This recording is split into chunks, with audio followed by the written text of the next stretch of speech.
1951-52 का दौर था जब भारत अपने पहले आम चुनाव की तैयारी कर रहा था। देश के संविधान को लागू हुए ज्यादा समय नहीं हुआ था और भारत अपनी नई लोकतांत्रिक व्यवस्था के पहले कदम बढ़ा रहा था। इसी दौरान डॉक्टर भीमराव अंबेडकर, जिन्होंने भारतीय संविधान का मसौदा तैयार किया था, चुनावी मैदान में वो उतरे। बाबा साहेब की पहचान एक प्रखर नेता और समाज सुधारक के रूप में थी, जो दलितों और पिछड़े वर्गों के उत्थान के लिए लगातार संघर्ष कर रहे थे। डॉक्टर अंबेडकर ने उत्तर मुंबई लोकसभा सीट से चुनाव लड़ने का फैसला किया। ये वो समय था जब कांग्रेस पार्टी पूरे देश में छाई हुई थी। पंडित जवाहरलाल नेहरू के नेतृत्व में कांग्रेस जनता के बीच एक मजबूत पकड़ बन चुकी थी। चुनाव के दौरान कांग्रेस ने डॉक्टर अंबेडकर के खिलाफ उनके ही पूर्व निजी सचिव नारायण काजरोलकर को खड़ा कर दिया। ये फैसला उस समय बेहद चौंकाने वाला था, क्योंकि काजरोलकर भी पिछड़े वर्ग से आते थे लेकिन राजनीति में नए थे। कांग्रेस का ये कदम उनकी रणनीतिक चतुराई पर परिचारित था। कांग्रेस का ये कदम उनकी रणनीतिक चतुराई का परिचारित था। उन्होंने डॉक्टर अंबेडकर जैसे कशावार नेता को हराने के लिए एक ऐसा चेहरा चुना जो उनकी छवि को चुनौती दे सके। हालांकि ये भी साफ दिखता है कि नेहरू और कांग्रेस ने डॉक्टर अंबेडकर की लोकप्रियता और उनके आंदोलन की ताकत को कितनी गंभीरता से लिया था। काजरोलकर का मुख्य काम दूध का कारोबार करना था। राजनीति में उनकी कोई खास पहचान नहीं थी, लेकिन कांग्रेस का समर्थन उस समय नेहरू की लोकप्रियता इतनी जबरदस्त थी कि कांग्रेस का कोई भी उम्मीदवार जीत की संभावना रखता था। जब चुनाव के नतीजे आए तो उन्होंने डॉक्टर अंबेडकर को हराकर सभी को हैरान कर दिया। डॉक्टर अंबेडकर को 1,23,576 वोट मिले, जबकि काजरोलकर ने 1,37,950 वोटों के साथ जीत दर्ज की।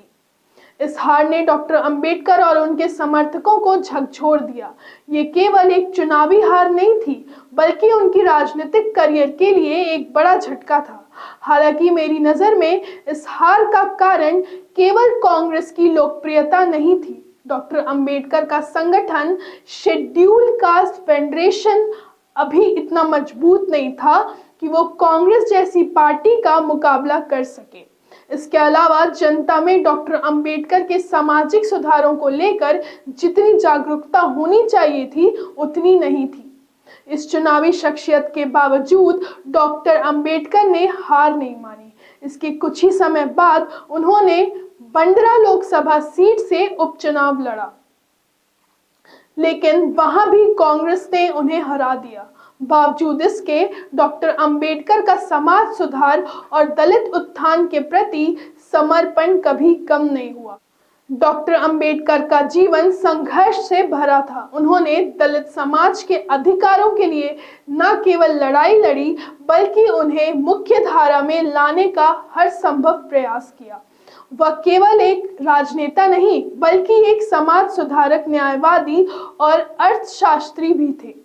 मेरे अनुसार उनकी हार से हमें यह सीख मिलती है कि एक सशक्त विचारधारा को व्यापक समर्थन और मजबूत संगठन की जरूरत होती है, वरना वो चुनावी मैदान में कमजोर पड़ सकती है।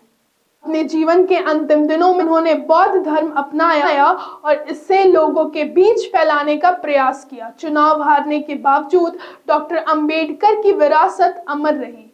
6 दिसंबर 1956 को उनके निधन के बाद भी उनके विचार और कार्य प्रेरणा देते रहे। साल 1990 में उन्हें भारत रत्न से सम्मानित किया गया, जो उनके योगदान को सच्ची श्रद्धांजलि। इस पूरे कहानी में मेरी राय ये है कि हार जीत किसी भी नेता की क्षमताओं का अंतिम निर्धारण नहीं करती। डॉक्टर अंबेडकर ने अपनी असफलताओं से सबक लिया और अपने मिशन को कभी रुकने नहीं दिया।